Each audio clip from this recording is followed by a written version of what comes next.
Another day, another J. Fern's wife story. Kahapon, maaga kaming nagising para mamili ng gagamiting panghanda. At dahil busy ako magluto, si J. Fern ang nagpatuka ng manok at siya na rin ang naglinis sa likod. Kinalaykay niya ang mga bato papunta sa gilid dahil nasa gitna na naman ang mga bato. Ano yan, exercise mo?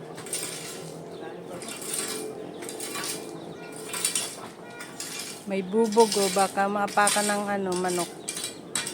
At ang aming bunso naman ay busy sa pagka-car wash kay Black Angoy. Pinalinisan ni J. Fern ang sasakyan para pagdating naman ng New Year ay malinis ang sasakyan. Ako naman ay busy sa pagluluto ng aming kakainin at ihahanda sa medianoche. Hindi kami kumpleto ngayong Pasko at Bagong Taon.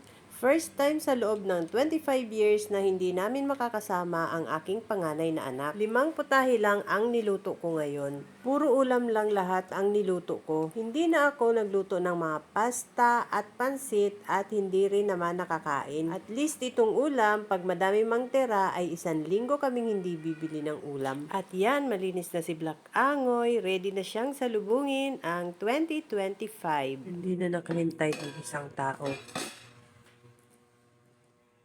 Alas 9 pa lang. Alas 8 pa lang. Doon ako lips. Uminom na yan. Tapos ngayon ito naman. Putol lang pa. Putol lang pa. Ang aming crispy pata. Ay, sis ko po. Ganda naman nung na yun. Nagagawa ng sausawan. Bandang 6 kahapon ay nag-umpisa ng magpatay sindi si Umeko, pero kahit ganon ay nakatapos pa rin akong magluto. At habang naghihintay kami ng medianoche ay hindi ko na alam kung ilang beses pa nagpatay sindi si Umeko. Kung kailan naman talaga papisain ang mga itlog sa incubators, tsaka pa nagpatay sindi si Umeko. Kaya yung incubator sinaksak na namin sa solar. Ginawa mo Umeko sa aming New Year brown out. Lubat ang solar. Madilim ang New Year. At si Jayfer naman para hindi siya antukin ay nag-video okay na lang. At talaga nga namang effective, hindi siya inantok hanggang dumating ang medianoche. Maghahating gabi na ay brown out pa rin. Ang aming solar ay nalobat na at ang aming generator naman ay mauubusan na ng gasolina. Bago maghating gabi ay madilim ang aming bahay dahil nawalan na nga ng gasolina ang generator. Buti na lang nakabili din sila Jayfern pero nagka-power na din bago maghating gabi.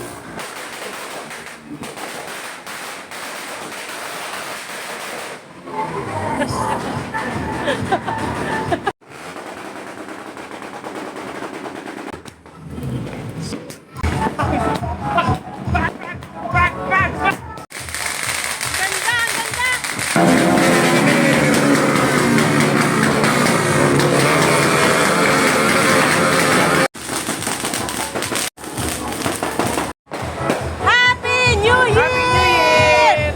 Happy New Year! Happy New Year! Medyo may kunting lungkot ang aming Pasko at Bagong Taon ngayon dahil hindi kami kompleto. Ngayong 2024 ay madaming nangyari sa amin at sa pamilya namin lalo na kay Jayfern, pero ipinagpapasalamat namin at least ngayon kasama na namin lagi siya. Happy New Year everyone! Goodbye 2024 and hello 2025! Thank you Lord sa lahat ng biyaya and God bless us all. See you in my next video!